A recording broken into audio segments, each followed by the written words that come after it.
Muy buenos días, me presento, mi nombre es Joana Herrera, estudiante de la Cátedra de Imagenología 2 de la carrera de Medicina de la Universidad de Cuenca. El día de hoy expondré sobre las enfermedades de la vía aérea. Para iniciar es muy importante establecer los objetivos que nos vamos a plantear durante la presente charla. Entre ellos está identificar las principales enfermedades que afectan la vía aérea, tanto central como periférica. Asimismo, vamos a tratar en este caso de reconocer los hallazgos radiológicos característicos de enfermedades como EPOC, bronquiectasias y asma. De la misma forma, vamos a diferenciar las patologías obstructivas según su localización y sus manifestaciones. Es importante mencionar que, pues bueno, las enfermedades de la vía aérea comprenden un amplio espectro de patologías, las cuales llegan a afectar desde la tráquea hasta los bronquiolos. Gracias a una de las técnicas muy importantes de las cuales pues observaremos durante toda la charla, que es la tomografía computarizada, es posible evaluar tanto lesiones estructurales como también alteraciones funcionales. Durante este capítulo, en este caso tomado del libro de Serán, como bibliografía base, pues se abordarán características clínicas y radiológicas de las diferentes entidades, como por ejemplo el EPOC, bronquiectasias, asma, bronquiolitis, que son fundamentales tanto para el diagnóstico como para el seguimiento de pacientes con patología respiratoria. Empezamos por la parte traqueal, hablando sobre todo de un breve recuento anatómico. Es importante recordar pues que la tráquea se origina en el área subglótica, aproximadamente 2 centímetros por debajo de las cuerdas bucales, a nivel de lo que sería el borde inferior del cartílago cricoides, como observamos en esta imagen anatómica. También es importante mencionar que pues bueno, se extiende hasta llegar a la carina bronquial, que observamos en esta parte, ¿no? Es importante indicar que también, pues, aproximadamente en el adulto la tráquea llega a medir una longitud de 12 centímetros y presenta entre 16 a 22 cartílagos traqueales. Asimismo, estos cartílagos traqueales corresponden a unos anillos incompletos en forma de C, los cuales se cierran en la parte posterior por una membrana fibroelástica. La tráquea, a su vez, se divide anatómicamente, en este caso, en dos segmentos. Bueno, un segmento cervical que corresponde a lo que sería el primer tercio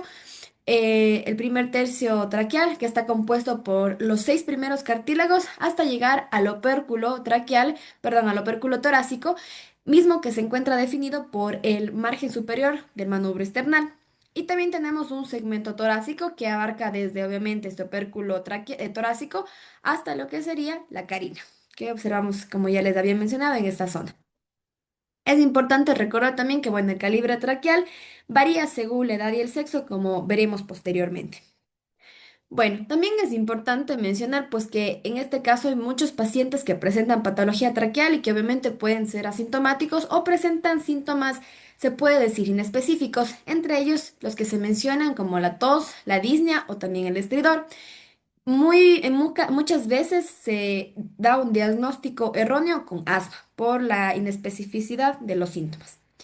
Es importante también indicar que la técnica de elección es la TC, sobre todo porque ayuda a lo que sería a la broncoscopía a delimitar tanto la extensión del proceso y también en este caso a valorar lo que sería el componente extraluminal de la lesión y obviamente poder determinar si es que hay estenosis o si es que se encuentra alguna lesión acompañante. Bien, en esta diapositiva se presentan los diámetros traqueales, tanto valorados por sexo. En el caso de los hombres, en una proyección corte coronal, tenemos pues el diámetro de 13 a 25. En el caso de las mujeres, igual en una proyección coronal tenemos de 10 a 21. En el caso de una proyección sagital en hombres, va de 13 a 27 milímetros y en mujeres de 10 a 23. Y pues bueno, el índice traqueal en ambos sexos es de 0,67 a 1.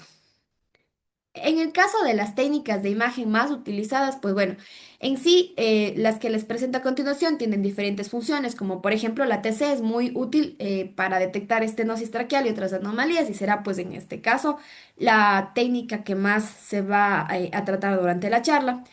La RM nos ayuda igual a evaluar lo que sería evaluar la tráquea, pero su uso principal ha sido visto como herramienta de investigación. La RX puede ser el estudio inicial, pero tiene muy baja sensibilidad para poder detectar neoplasias. Y en el caso de la broncoscopía, esta es, en este caso, nos indican que es el gold estándar para la detección y el diagnóstico de lo que sería la patología traqueobronquial.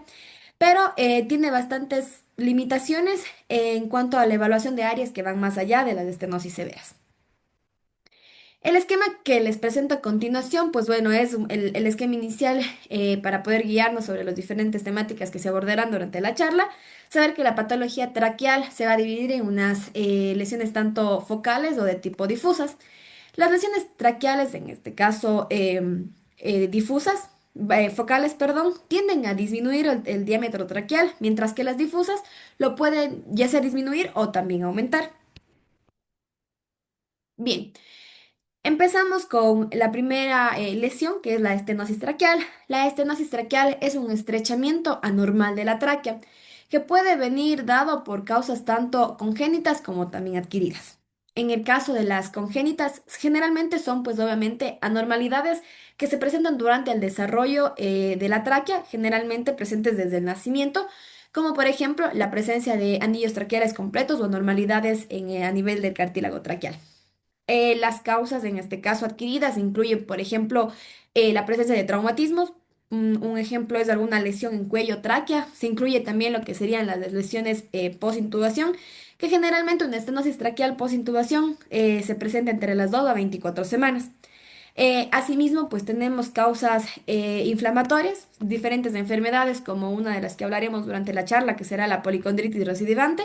Puede afectar a los cartílagos, incluyendo en este caso los de la tráquea, y favorecer obviamente a la estenosis. También tenemos la presencia de infecciones, las cuales pues al producir la inflamación y posteriormente la cicatrización favorecen a que haya una estrechez de la tráquea. Y también tenemos la presencia de crecimientos tumorales que pueden favorecer a una compresión extrínseca de lo que sería la tráquea.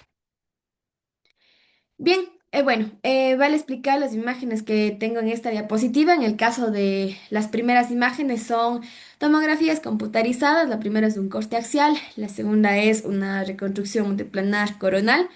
En la primera imagen, pues nosotros podemos observar más que nada lo que sería la disminución del calibre traqueal, misma que se encuentra indicada con la flecha blanca. En la imagen B es una imagen, como ya les dije, una proyección, una reconstrucción coronal en la cual pues simplemente vamos a observar el trayecto normal de la tráquea. Las imágenes inferiores, en este caso, son más que nada vistas endoscópicas, en donde en la primera observaremos pues la presencia de los anillos traqueales completos, mientras que en la segunda pues lo que se observa es más que nada una estenosis. Bien, en los estudios que se presentan a continuación, pues bueno, tenemos la presencia de la primera imagen, que es en este caso una RX posterior anterior de tórax, y la imagen de la derecha, pues es una tomografía computarizada con una reconstrucción sagital. Las imágenes, pues en sí, son para ejemplificar o bueno, mostrar específicamente la presencia de una estenosis que observamos a este nivel, se ve mucho mejor en la tomografía, la cual pues tiene un aspecto de un reloj de arena.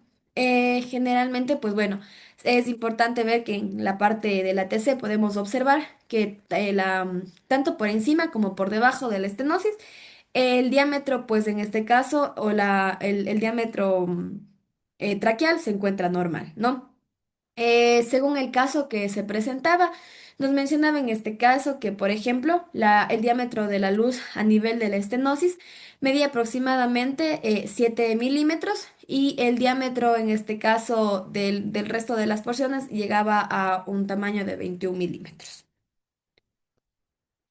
Bien, dentro de las siguientes lesiones de las que hablaremos están lo que serían las neoplasias benignas. En el caso de las neoplasias, corresponden a menos del 10% de lo que serían los tumores traqueales. Incluyen los papilomas, los adenomas de las glándulas mucosas y algunos tumores mesenquimales primarios, como por ejemplo el amartoma. Dentro de lo que sería el síntoma principal que se presenta a veces es el estridor. Normalmente en una tomografía computarizada, como es el estudio que observamos a nuestra derecha, se manifiestan como unas lesiones polipoides en este caso, bien delimitadas, lisas y sobre todo que suelen crecer hacia la luz traqueal. Es importante saber que muchas veces, o la mayoría de veces, tienen un tamaño menor a 2 centímetros. Ahora, en esta imagen, como podemos ver, pues se ve la presencia de una irregularidad o una lesión, la cual está ocupando gran parte de lo que sería la tráquea. Bien, continuamos con las neoplasias malignas primarias. Dentro de ellas, pues una de las más comunes encontramos el carcinoma de células escamosas. El carcinoma de escamosas es una neoplasia cuyo origen es a partir del epitelio. Se asocia fuertemente con el consumo de tabaco y pues bueno, la edad de presentación clínica habitual es entre los 50 y los 60 años. Asimismo, vale recordar que esta neoplasia tiene una prevalencia mayor en hombres que en mujeres y asimismo, pues bueno, es muy frecuente que se observe metástasis a nivel pulmonar como también a nivel de los ganglios linfáticos mediastinales. En la imagen que tenemos aquí, pues bueno, esta es obviamente una tomografía computarizada con un corte, en este caso axial, la cual pues nos va a mostrar la presencia de una masa polipoidea a nivel, en este caso, de la tráquea cervical y el lugar de ubicación o de implantación de esta lesión pues es a nivel de lo que sería la pared anterior y lateral derecha, ¿no? Como indica la flecha. Asimismo, pues en la imagen B o en la imagen de lado, pues lo que tenemos es más que nada una reconstrucción en vinil sagital que nos ayuda a mostrar los hallazgos que ya hemos mencionado, pues la presencia en sí de la masa. Bien, continuamos con el carcinoma adenoide quístico. El carcinoma adenoide quístico, pues, es una neoplasia de bajo grado de malignidad.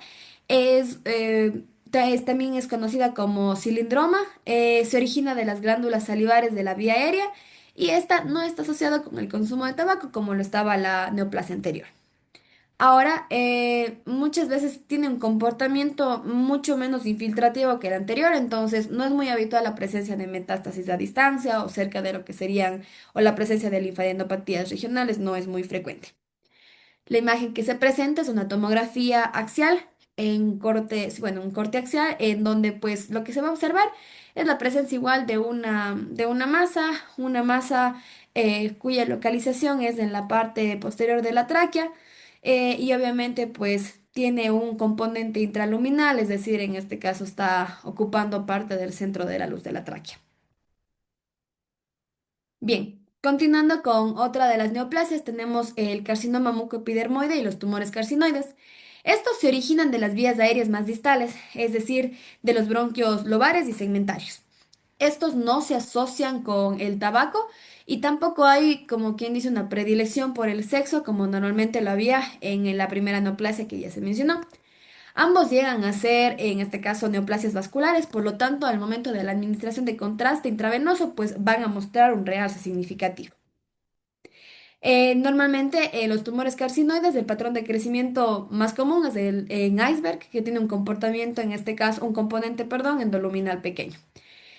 La imagen que proyectamos es una tomografía computarizada con una reconstrucción coronal en donde pues podemos observar pues, más que nada la presencia de una, se puede decir, de una masa o una obstrucción a nivel del bronquio izquierdo y también pues es notable la presencia de lo que sería una telectasia total y del lado izquierdo. Continuamos con las siguientes lesiones que son las metástasis. Es mucho más frecuente lo que sería la invasión de la tráquea por tumores vecinos que las que serían las metástasis traqueales. Generalmente las lesiones metastásicas suelen ser solitarias, pero también pueden ser múltiples, ¿no? Generalmente las metástasis de tipo endotraqueal son bastante raras, pero su diseminación suele ser a través de vía hematógena o linfática.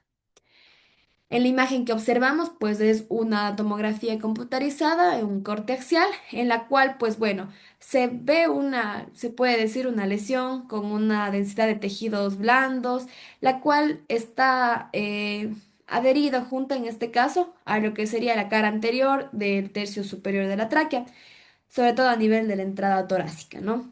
Como podemos observar, marcado con la flecha blanca. Bien. Continuando con las diferentes lesiones que encontramos, vamos a pasar a lo que serían las lesiones difusas, cuyo diámetro va a estar aumentado. El primero tenemos la traqueobronquiomegalia o el síndrome de Mounier-Kuhn. Esta, pues bueno, es una afectación bastante rara cuya causa se desconoce, pero se caracteriza, como podemos ver en la radiografía PA de tórax, por una dilatación, en este caso, pues del árbol traqueobronquial. La edad de presentación generalmente suele ser entre los 30 a los 50 años. Es importante saber que, bueno, se considera que la radiografía de tórax puede ser suficiente para el diagnóstico, aunque se dice que esta sí puede llegar a veces a sobreestimar el tamaño de lo que sería el diámetro traqueal, ¿ya? Los hallazgos que nosotros vamos a encontrar, pues principalmente están la presencia, en este caso, bueno, el diámetro de la tráquea, perdón, el diámetro de la tráquea mayor de 3 centímetros, o también en este caso un diámetro aumentado, tanto de lo que sería el bronquio derecho mayor de 2,4 como el bronquio izquierdo mayor de 2,3. De la misma forma, puede verse la presencia de un colapso traqueobronquial durante la expiración. Asimismo, hay la presencia de adelgazamiento de lo que sería la pared traqueal. En las imágenes presentadas, pues bueno, estas son tomografías computarizadas, la primera en un cortexial, la otra en una reconstrucción coronal con una ventana pulmonar en donde pues se puede observar, sobre todo en la primera imagen, la presencia clara de una dilatación significativa de la tráquea superior a 3 centímetros. Y en la parte, bueno, en la segunda imagen es más que nada para demostrar la presencia de una leve dilatación a nivel de los bronquios principales, tanto derecho como izquierdo. Bien, tenemos también a lo que serían las otra lesión difusa de diámetro disminuido, como es la policondritis recidivante. Esta es considerada, bueno, es un proceso autoinmune que se caracteriza por la destrucción del cartílago. Tiene en este caso ubicaciones como por ejemplo a nivel del pabellón auditivo, en la mayoría de los casos, como también en la nariz y en este caso también en el árbol traqueobronquial. Ahora, es importante mencionar los hallazgos en imagen que se van a encontrar, en donde tenemos el engrosamiento difuso de lo que sería la pared traqueal, también la estenosis, en este caso fija o variable, y de la misma forma, muy raramente se puede encontrar o se puede notar que la tráquea quede flácida, simulando en este caso una traqueomalacia. Ahora, en las imágenes presentadas, pues bueno, son tomografías computarizadas. La primera con cortes axiales. La primera nos va a indicar con las flechas el engrosamiento de la pared traqueal, que con una consiguiente también disminución de lo que sería la luz traqueal. En la imagen B es característico, bueno, las flechas en este caso nos están indicando que hay un engrosamiento a nivel de las paredes de los bronquios y obviamente una disminución del calibre de la luz de los mismos. La siguiente lesión tenemos pues la amiloidosis. Dentro de la amiloidosis, pues bueno, es importante recalcar que esta es una enfermedad rara en donde pues vamos a tener depósitos anormales de proteína amiloide que se suele llegar a acumular en las paredes tanto de la tráquea y de los bronquios, llegando a causar incluso pues obstrucción o problemas respiratorios, ¿ya? Se caracteriza porque hay la presencia de un engrosamiento difuso y asimismo una nodularidad irregular a nivel de la pared traqueal. Asimismo, los nódulos a menudo suelen llegar a calcificarse u osificarse.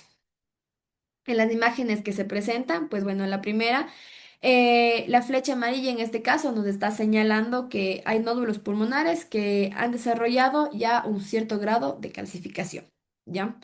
Y asimismo, pues hay la presencia de tejido blando que está recubriendo en este caso y estrechando también el bronquio derecho.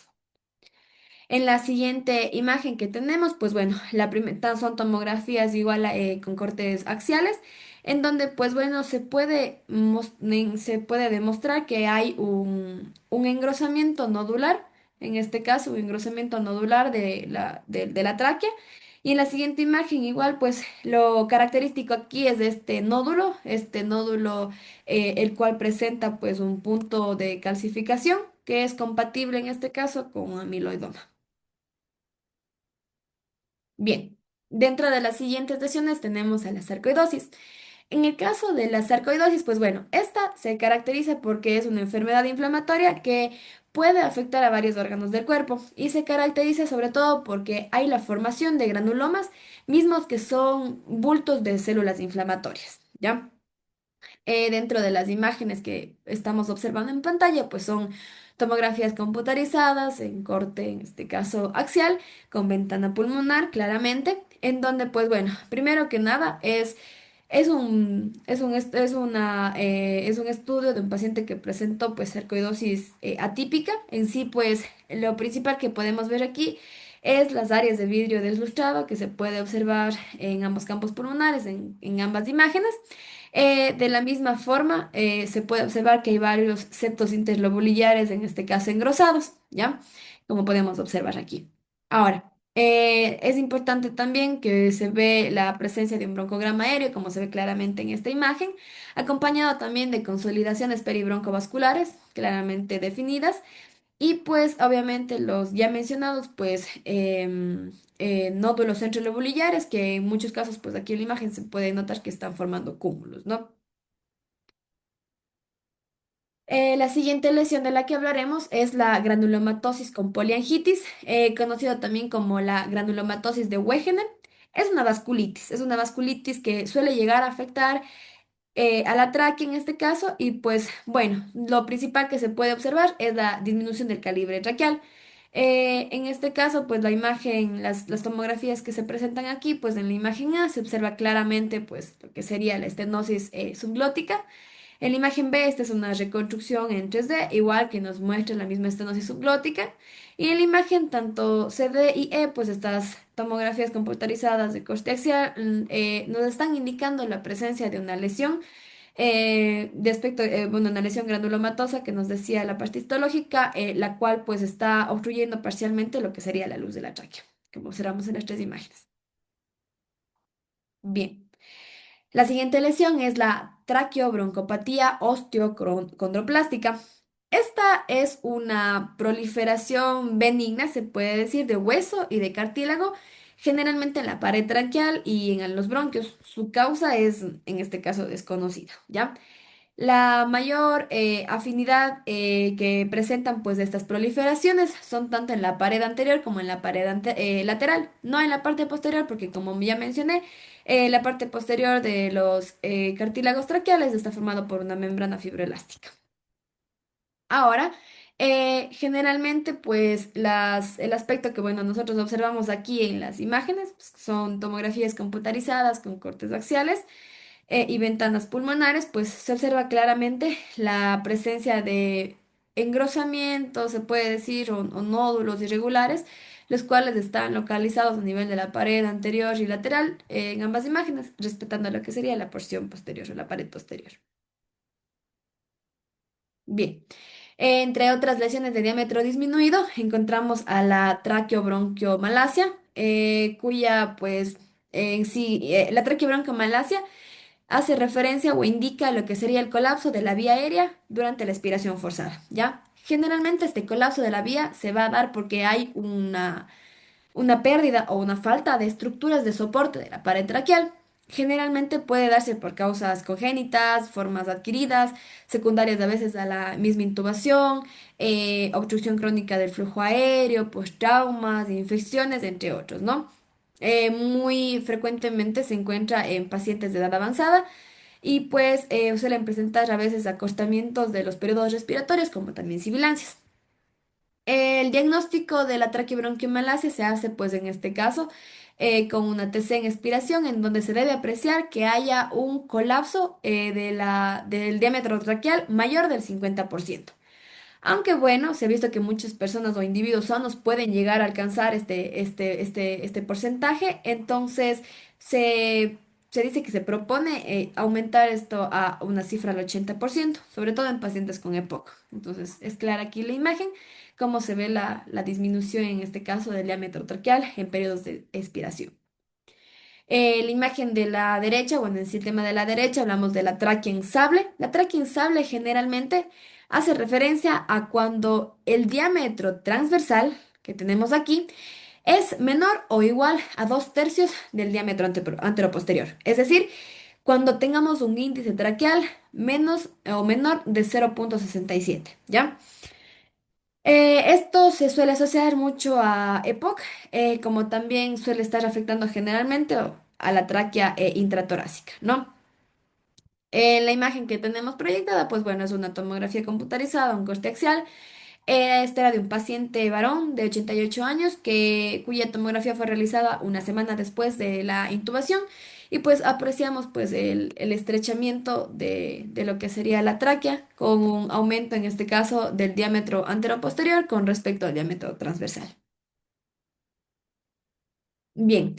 Igual, entre más lesiones que se relacionan o lesiones difusas con diámetro disminuido, tenemos a las infecciones traqueobronquiales.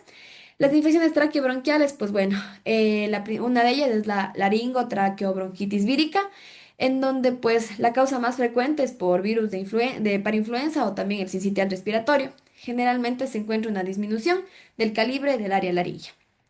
Otra infección tenemos a la tuberculosis traqueobronquial. Esta, pues bueno, puede estar en varias localizaciones y la afectación principal es en el bronquio principal. Ya es el lugar o el sitio de afectación más común. También tenemos el rinoescleroma. En el caso del rinoescleroma, esta es, bueno, es una infección del tracto respiratorio que se produce sobre todo por un microorganismo que es la Klebsiella rhinoscleromatis. Suele afectar a veces pero, o sea, de manera principal a las fosas nasales, pero también se suele dirigir a la nasofaringe, la orofaringe, la laringe, la tráquea y los bronquios. El aspecto que se encuentra o que se muestra es un engrosamiento parietal concéntrico. Las infecciones por hongos, estas son infecciones las cuales se observan principalmente en pacientes que te presenten algún grado o algún tipo de inmunodepresión. Bien, otra patología de la que hablaremos, pues son en este caso las bronquiectasias. Estas, pues bueno, más que nada son dilataciones irreversibles de lo que sería el árbol bronquial. Se debe a múltiples causas que se están enlistando en esta tabla, como por ejemplo infecciones bacterianas, micóticas, fúngicas por virus, infecciones por micobacterias atípicas, tenemos también la fibrosis quística, el asma, el síndrome de Marfan, entre algunas que se pueden mencionar. Las bronquiectasias tienen una clasificación. Vamos a tener que esta clasificación viene dada sobre todo en función de la gravedad de la dilatación. Entonces, podemos tener, pues en este caso, las cilíndricas o leves, cuya dilatación uniforme de lo que sería el calibre no disminuye distalmente y pues hay la presencia de paredes bronquiales paralelas. Las varicosas, cuya configuración es de aspecto arrosariado, y las quísticas graves, cuya morfología, bueno, cuya característica es que presentan una morfología sacular arracimada. Bien, en las bronquiectasias, los hallazgos principales en la RX son pues estos signos directos como son las dilataciones bronquiales y signos indirectos como el engrosamiento de la pared bronquial, opacidades tubulares por bronquios llenos de moco, quistes o también la pérdida de volumen con una hiperinsuflación compensadora del pulmón en este caso no afectado. En la imagen que tenemos a nuestra izquierda vemos una radiografía de tórax PA, en la cual pues se pueden apreciar múltiples espacios quísticos, en este caso de paredes bastante delgadas a nivel de lo que sería el pulmón derecho, ¿no? Bien, continuando con las bronquiectasias, pero los hallazgos en TC. Tenemos la presencia de la dilatación bronquial, en donde pues obviamente el bronquio va a ser de un tamaño mayor que la arteria. En este caso, hay bastantes anomalías del contorno bronquial, como por ejemplo tenemos varios signos característicos, entre ellos el signo en anillo de sello, que es claramente identificable en esta tomografía computarizada con un corte axial, ventana pulmonar. Se puede decir otro signo muy importante es el observado aquí, que es el signo en vías de tranvía. Este signo generalmente hace referencia a la presencia de paredes bronquiales engrosadas, los bronquios dilatados y, bueno, obviamente con un corte longitudinal o cortados de manera longitudinal. Dentro de los signos indirectos que se presentan son el engrosamiento de la pared bronquial, también tenemos pues la presencia de bronquios llenos de moco fluido, también como podemos observar en la imagen, nódulos centrolobulillares, atelectasias o consolidaciones, hipertrofia de arterias sistémicas o también engrosamiento de los septos interlobulillares. Bien. En el caso de la fibrosis quística, pues bueno, la fibrosis quística en RX, pues nos llega a saber en este caso que primero la fibrosis quística es una de las causas más frecuentes de la insuficiencia pulmonar, que se presenta sobre todo en las 3 primeras décadas de vida. La fibrosis quística, esta se debe a que es una anomalía una anomalía en la estructura de una proteína reguladora del transporte del cloro en la membrana, y esto provoca, pues en este caso, un contenido anormalmente bajo de agua en el moco de las vías aéreas, ¿no? Y conlleva principalmente a la disminución de la aclaración del moco, al taponamiento mucoso de la vía aérea, al aumento en la incidencia de infecciones bacterianas, ¿ya? Ahora sí, los hallazgos en RX, pues son la hiperinsuflación pulmonar, las bronquiectasias, los niveles hidroaéreos, las impactaciones mucosas, la telectasia, la neumonía, ¿no? La imagen que podemos observar en pantalla, pues bueno, esta es una RXPA de tórax, la cual pues corresponde a a un paciente varón de 28 años diagnosticado con fibrosis quística. Se puede notar lo que sería tanto el aumento de de la densidad como también la pérdida de volumen y la tracción iliar del lado izquierdo. Asimismo, pues bueno, es observable la presencia de lesiones nodulares quísticas en ambos campos pulmonares, como se puede observar. Bien, la fibrosis quística en tomografía computarizada generalmente pues tenemos hallazgos como son las bronquiectasias, los taponamientos mucosos, el engrosamiento de las paredes bronquiales y también la presencia de densidades, en este caso centrilobulillares, conocidas en este caso que pueden ser lineales o ramificadas y adquieren el aspecto de árbol en gemación. También se puede ver la presencia en este caso, aumento del volumen pulmonar o también atrapamiento aéreo durante la expiración. La imagen proyectada, pues bueno, esto es una tomografía computarizada cortexal en ventana pulmonar, en donde pues podemos apreciar de mejor manera la dilatación de los bronquios, la cual pues en este caso vemos que es incluso el tamaño llega a ser hasta 3 veces mayor que la arteria que está junto. Bien. Continuamos en este caso con el asma. Es importante definir pues que el asma es una enfermedad inflamatoria crónica de la vía aérea, cursa con periodos de hiperreactividad bronquial y a su vez también la presencia de obstrucción reversible al flujo aéreo. Esto se debe generalmente a la exposición o la mayoría de los casos son debido a exposición a alérgenos medioambientales o obviamente del medio que lo está rodeando, del medio laboral. Dentro de los hallazgos principales de asma en la RX es la presencia de hiperinsuflación, de impactaciones mucosas, de engrosamiento de las paredes bronquiales, como también neumomediastina, neumotórax o neumonía. Las imágenes presentes pues corresponden a radiografías PAs de tórax, en donde pues en la primera imagen podemos observar la presencia de neumomediastina como también de telectasia del óvulo inferior izquierdo. Y en la imagen inferior, pues observamos la presencia de esta línea radiotransparente, la cual es compatible con la existencia de aire en el mediastino. Dentro de la TC, pues bueno, la TC, los signos clásicos son la presencia de dilataciones bronquiales o bronquiectasias, de disminución de la luz bronquial, de un patrón de atenuación en mosaico, de atrapamiento aéreo o incluso de engrosamiento de lo que sería la pared bronquial, ¿no? Eh, Vemos en este caso que, bueno, la TC generalmente, sobre todo, pues está indicada en situaciones, por ejemplo, de asma cuyo control se vuelva más complicado, más difícil, es decir, que a pesar de darle el tratamiento adecuado, pues no cesa o no se controla. Cuando hay sospecha de ciertas complicaciones, o también, pues en este caso, para hacer diagnóstico diferencial con procesos que simulan asma o diagnóstico de alteraciones que pueden estar asociadas al asma. Los diagnósticos diferenciales de esta, pues viene siendo la disfunción de las cuerdas bucales, por ejemplo, una estenosis subglótica, luego de una intubación, síndromes carcinoides o incluso, pues en este caso, algún bocio endotorácico, entre otros. Bien, continuando con lo que sería la enfermedad de la pequeña vía aérea, es importante recalcar que, pues bueno, esta enfermedad de la pequeña vía aérea es un sinónimo de enfermedad bronquiolar. Generalmente, pues, se utiliza bastante lo que sería la tomografía computarizada, en este caso de alta resolución, porque pues nos ayuda a valorar mejor lo que sería los aspectos, en este caso la vía aérea más pequeña, ¿no? Y nos favorece al diagnóstico de la enfermedad bronquiolar específicamente. Ahora, En la TC pues vamos a observar signos directos e indirectos. Dentro de los signos directos que encontramos son la presencia de nódulos centrolobulares y un patrón de árbol en gemación, como se puede observar en la imagen de la derecha. Y signos indirectos, como por ejemplo la presencia de un patrón de atenuación en mosaico, como también atrapamiento aéreo. Principalmente, pues bueno, lo que se puede observar en esta tomografía computarizada de corte axial es la presencia de impactaciones mucosas dentro de lo que serían los bronquiolos distales en lo que sería el lóbulo pulmonar derecho.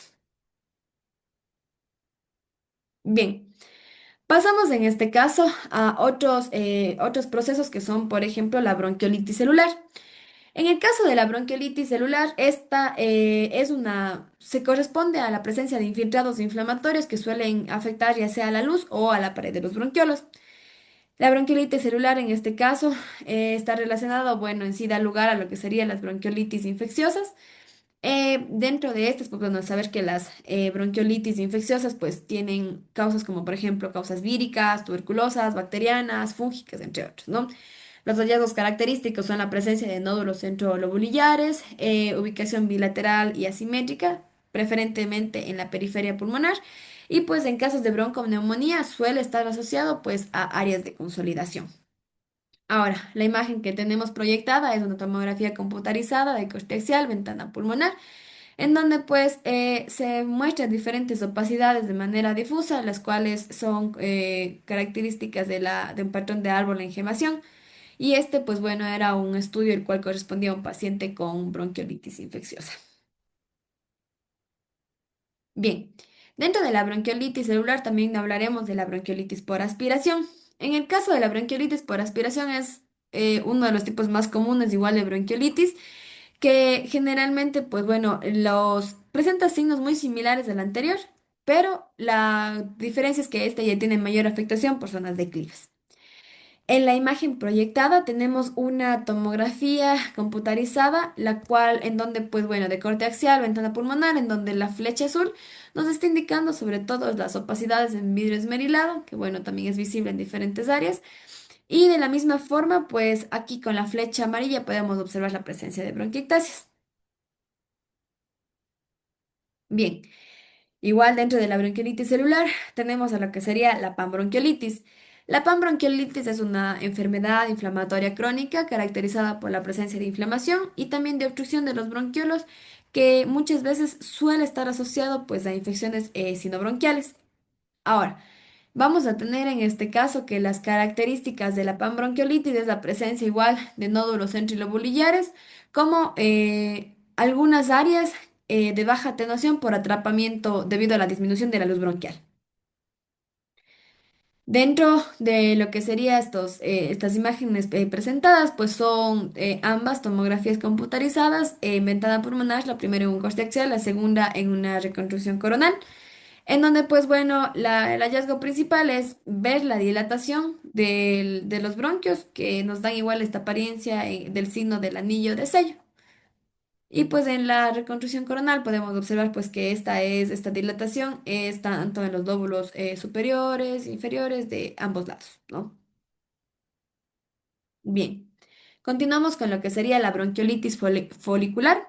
Esta también se la llegaba a conocer como la hiperplasia linfoide difusa. Se caracteriza sobre todo porque tenemos la presencia de una hiperplasia de la mucosa que suele estar en sí asociado a veces a la presencia de tejido linfoide dentro de lo que serían los bronquiolos. Ahora, saber en este caso pues que los hallazgos radiológicos característicos son nódulos centrolobulares mal definidos y también nódulos peribronquiales y una opacidad parcheada como es en la apariencia en vidrio deslustrado. Bien, continuamos con la bronquiolitis en el contexto de una neumonitis por hipersensibilidad. Saber en este caso, pues que histológicamente esta lesión se caracteriza por la presencia de granulomas necrosantes mal definidos y la presencia también de alveolitis, ¿ya? Ahora, es importante ver que los hallazgos radiológicos característicos de esta pues son las opacidades nodulares centrolobulares mal definidas, el patrón en vidrio deslustrado o esmerilado y también en algunos casos áreas de atrapamiento aéreo. Bien. Luego tenemos a lo que sería la bronquiolitis respiratoria. En el caso de la bronquiolitis respiratoria, este es un hallazgo muy frecuente, pero en pacientes fumadores, que por lo general llega a ser a veces asintomática, ¿no? Hay una inflamación a nivel de los bronquios respiratorios y esto está asociado a la acumulación de macrófagos en la luz y obviamente en los alvéolos adyacentes. La imagen proyectada es una tomografía computarizada con corte axial, ventana pulmonar, en donde podemos apreciar las distintas áreas de vidrio esmerilado con algunos nódulos centrolobulares que se pueden llegar a ver. Bien, lo siguiente que tenemos es la bronquiolitis constrictiva. Generalmente esto se caracteriza porque vamos a tener un estrechamiento concéntrico del bronquio, producido sobre todo por una fibrosis submucosa y peribronquiolar, ¿no? Que va a favorecer a la obstrucción del flujo aéreo. No vamos a tener la presencia de inflamación del parénquima que esté alrededor. Ahora, la imagen presentada en este caso nos representa algunos aspectos, o en este caso signos radiológicos que podemos encontrar, como las atenuaciones en mosaico. De la misma forma puede haber la presencia de atrapamiento aéreo, puede ser de forma unio bilateral y también la presencia pues de bronquiectasias. Como podemos observar aquí, están presentes. Bien, en el caso de la bronquiolitis obliterante, pues bueno, esta se caracteriza porque hay un estrechamiento o una obliteración de lo que serían las vías respiratorias más pequeñas. Características radiológicas, patrón en mosaico, un atrapamiento aéreo, también puede haber en este caso hiperinsuflaciones, atelectasias, engrosamientos de la pared de la vía aérea, bronquiectasias, entre otros. Las imágenes proyectadas aquí pues son tomografías computarizadas, aquí tenemos un corticial y las dos siguientes son reconstrucciones coronales, ¿no? Que pues principalmente en las tres vamos a observar las opacidades intersticiales en vidrio deslustrado que se encuentran aquí, como también pues se puede llegar a observar nódulos centrolobulares y de la misma forma pues generalmente estos nódulos centrolobulares que observamos pueden en este caso adoptar el aspecto de árbol en brote, como tenemos el caso de esta tomografía. Bien, también es importante recordar lo que serían pues los diagnósticos diferenciales de la bronquiolitis por tomografía. Saber que los signos que se les mencionó no son específicos de cada patología, las comparten como ya hemos visto, pues que muchos de ellos se repiten en cada una de estas patologías, ¿no? Entonces, por ejemplo, la presencia de un patrón en árbol de gemación, pues es indicativo a veces de infección, de lo que sería una bronquiolitis por aspiración, de una panbronquiolitis o de una bronquiolitis folicular. Asimismo, pues bueno, los nódulos centrolobulares mal definidos son característicos, por ejemplo, de una neumonitis por hipersensibilidad o una bronquiolitis respiratoria. La disminución de la atenuación pulmonar por el atrapamiento aéreo puede presentarse también en lo que sería la bronquiolitis constrictiva, como también la neumonitis por hipersensibilidad. La disminución de la atenuación pulmonar y el atrapamiento aéreo con nódulos pulmonares, pues en este caso se puede presentar en una hiperplasia difusa de células neuroendocrinas y finalmente las consolidaciones del espacio aéreo presentes en bronquiolitis obliterante, como también en una neumonía organizativa. Bien. Tenemos otra de las patologías de suma importancia durante este tema, pues que sería la EPOC, la enfermedad pulmonar obstructiva crónica, caracterizada por una lesión, bueno, una patología poco reversible al flujo aéreo y se asocia sobre todo con alguna reacción inflamatoria anómala. Esta, pues, es la cuarta causa de muerte en el mundo y según datos de la OMS, en el 2021 ocasionó 3,5 millones de defunciones. En Ecuador, pues tiene una prevalencia del 4,7%, es una de las 10 primeras o principales causas de discapacidad y de las primeras 20 causas de mortalidad en los adultos. Tenemos una tasa de POC de 10,31 por cada 100.000 habitantes. Dentro de las causas se encuentra el tabaquismo, como también la contaminación del aire y pues bueno, los síntomas principales serían la dificultad para respirar, la tos crónica, como también la sensación de cansancio. Dentro de las técnicas de imagen a utilizar para lo que sería el diagnóstico y seguimiento de EPOC, tenemos pues la RX, la TC y la RM. En el caso de la RX, pues bueno, esta en sí no es diagnóstica para EPOC. Puede ayudarnos a identificar un aumento del volumen pulmonar o también la presencia de aplanamiento de los diafragmas. La RX Perdón, la TC, esta sí, pues es la técnica de imagen más utilizada. Nos ayuda a visualizar lo que sería el enfisema, la bronquitis crónica, incluso la extensión de la enfermedad. También nos ayuda a determinar la gravedad del enfisema y a evaluar en este caso las enfermedades de las vías respiratorias y obviamente de la función pulmonar. En el caso del ERM, esta generalmente se ha visto reservada para proporcionar información funcional sobre la perfusión, como también sobre la ventilación pulmonar. Bien, es importante saber que, pues bueno, el EPOC se caracteriza pues por la presencia de dos manifestaciones, como sería la bronquitis crónica y también el enfisema. Importante recalcar que nunca vamos a tener pues una EPOC netamente caracterizada por bronquitis crónica como netamente enfisematosa. Siempre están en relación o están presentes los dos, ¿no? Ahora, en el caso de la bronquitis, es importante saber que se caracteriza por la presencia de tos y expectoración durante más de 3 meses al año, durante más de 2 años consecutivos, sin alguna otra causa conocida. Dentro de lo que serían los hallazgos radiológicos es la presencia de un engrosamiento de las paredes bronquiales, borrosidad de las marcas vasculares, moco en el árbol traqueobronquial, hiperinsuflación pulmonar y el cor pulmonare, caracterizado por la dilatación de las arterias pulmonares centrales con una disminución de los vasos periféricos y una dilatación del ventrículo derecho. Bien. En este caso, lo siguiente que veremos es el enfisema. Saber que el enfisema principalmente pues, se caracteriza porque tenemos la presencia de un agrandamiento de los espacios aéreos distales de los bronquiolos terminales, con una destrucción de lo que sería la pared alveolar. Ahora, según la afectación patológica, nosotros tenemos enfisema centroacinar, panacinar, paraceptal y paracicatricial. Dentro del enfisema centrocinal, pues bueno, se ve el sitio afectado es el bronquiolo respiratorio del centro del lobulillo pulmonar secundario y pues netamente la ubicación es a partir de los vértices y los segmentos apicales de los lóbulos inferiores. En el caso del enfisema panacinar, la lesión está en todo el lobulillo secundario, se suele ver afectado la ubicación anatómica de los lóbulos inferiores y pues está relacionado bastante con el déficit del alfa-1 antitripsina. Dentro del enfisema paracetal, pues bueno, este es la parte más distal del lobulillo secundario que está adyacente al septo interlobulillar y a la pleura visceral. La ubicación principal suele ser en los lóbulos superiores. Y finalmente el enfisema paracicatricial, pues que se caracteriza por ser irregular y pues suele estar en cualquier parte del lobulillo. Bien. En el enfisema también, pues nosotros vamos a observar diferentes hallazgos, sobre todo hallazgos de obstrucción al flujo aéreo, como sería la insuflación pulmonar o el atrapamiento aéreo, y también pues signos de destrucción pulmonar, como las bullas, como también otros signos indirectos, entre ellos pues la disminución del calibre de las estructuras vasculares periféricas.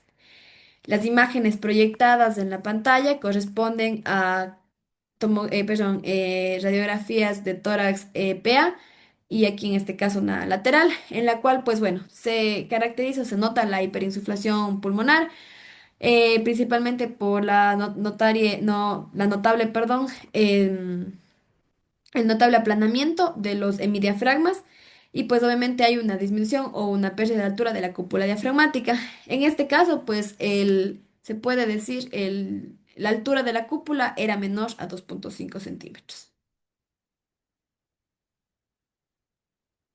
Las siguientes imágenes que se proyectan, pues bueno, son radiografías de tórax PA. En este caso, pues es más que nada son para indicar la presencia de se puede decir lesiones de aspecto bulloso en lo que sería el lado derecho del pulmón, como podemos observar a este nivel, pues y acá más clara. Ahora, esta línea blanca fina que se conserva aquí generalmente hace referencia o indica el margen inferior de la bula. Ahora aquí nosotros tenemos dos, en este caso, pues tomografías computarizadas de un corte axial, ventana pulmonar. En donde, pues bueno, generalmente podemos identificar claramente las bullas subpleurales y también, pues en este caso, algunos tractos, o algunos tractos pleuroparenquimatosos, ¿no? Entonces, en la imagen de la derecha, igual, pues nosotros podemos observar lo que sería la presencia de las bullas. Ahora. Tenemos también signos radiológicos de hiperinsuflación pulmonar, que es importante igual recordarlos y tenerlos en mente, como sabemos que es el aplanamiento o la depresión del diafragma, el incremento del espacio retroesternal mayor a 25 milímetros, medido sobre todo 3 centímetros por debajo del manubrio esternal, el aumento del espacio intercostal, el incremento del diámetro cráneo-caudal del pulmón derecho, el hemidiafragma derecho a nivel o por debajo de lo que sería el segmento anterior de la séptima costilla y la posición vertical de la silueta cardíaca. Y también tenemos grados de hiperinsuflación pulmonar. Dentro de ellos, pues comenzamos con lo que sería la leve, en donde hay una ligera pérdida de la curvatura diafragmática, en este caso, se puede decir un ligero desplazamiento de inferior de la parte del diafragma. Luego pasamos a lo que sería el ítem de moderada, en donde hay una pérdida sustancial de la curvatura diafragmática. La marcada se caracteriza por un aplanamiento diafragmático en la radiografía lateral y la grave ya hay una inversión diafragmática en la radiografía lateral y también incluso inserciones diafragmáticas visibles en la vista posterior anterior. Bien. En TC, pues bueno, en TC es importante saber que tenemos algunos hallazgos radiológicos como las áreas de baja atenuación, la dilatación de los espacios aéreos, el engrosamiento de las paredes bronquiales, como se observan en las imágenes del lado, en este caso izquierdo, o también alteraciones vasculares, ¿ya?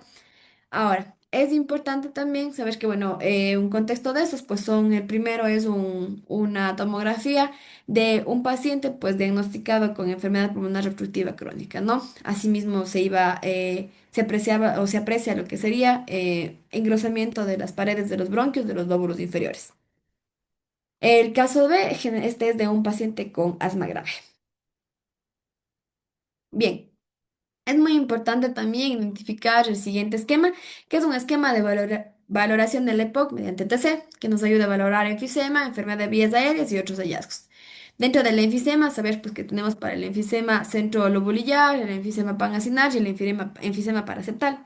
Dentro del enfisema centrolobulillar, pues tenemos que, por ejemplo, si tenemos el conocido como enfisema centrolobulillar mínimo, se caracteriza pues por menos de 0,5% de afectación de una región pulmonar. En leve ya tenemos una de 0,5 a 5% de una región pulmonar afectada. El moderado, más del 5% de alguna región pulmonar. Y también tenemos, pues en este caso, los tipos confluente, en donde, pues bueno, tenemos que se da la presencia de múltiples lucencias que abarcan varios lóbulos secundarios sin expansión ni tampoco distorsión. A nivel, en este caso, avanzado destructivo, vamos a tener igual lo que serían las lucencias panlobulares con hiperexpansión a los lóbulos pulmonares y asimismo una distorsión de la arquitectura, ¿no? Ahora, en el caso de enfermedades de la vía aérea, tenemos, por ejemplo, la enfermedad bronquial, que se caracteriza por un engrosamiento parietal de lo que serían los bronquios y tanto segmentarios y subsegmentarios. Y en el caso de la enfermedad de la pequeña vía aérea, la característica pues de las opacidades, las micronodularidades, los centrolobulares y las periféricas. Luego tenemos también otros hallazgos, como por ejemplo la enfermedad de la gran vía aérea, alteraciones intersticiales, aumento de la arteria pulmonar y también bronquiectasias. Ahora, pues bueno, es importante también recalcar cuáles son las principales aportaciones de la tomografía computarizada en el estudio pues, de la enfermedad pulmonar obstructiva crónica. Nos ayuda sobre todo a establecer el fenotipo, perdón, radiológico dominante, como el efisema o la afectación de la vía aérea. Asimismo, pues favorece el diagnóstico diferencial entre bronquiectasias, bronquiolitis, entre otros. De la misma forma, pues participan en la detección de comorbilidades o la detección precoz. Y pues igual nos ayuda a seleccionar candidatos, por ejemplo, a técnicas quirúrgicas de reducción de volumen pulmonar. Y también puede ser útil para lo que sería el seguimiento y la valoración de la respuesta al tratamiento en pacientes con déficit de alfa-1 antitripsina. Bien. En cuanto a la temática a abordar, pues bueno, se ha abordado todos los temas antes planteados. A continuación tenemos una diapositiva la cual se basa en un breve cuestionario para poder evaluar, obviamente, los conocimientos brindados durante la presente charla. Eso ha sido todo. Muchas gracias por su atención.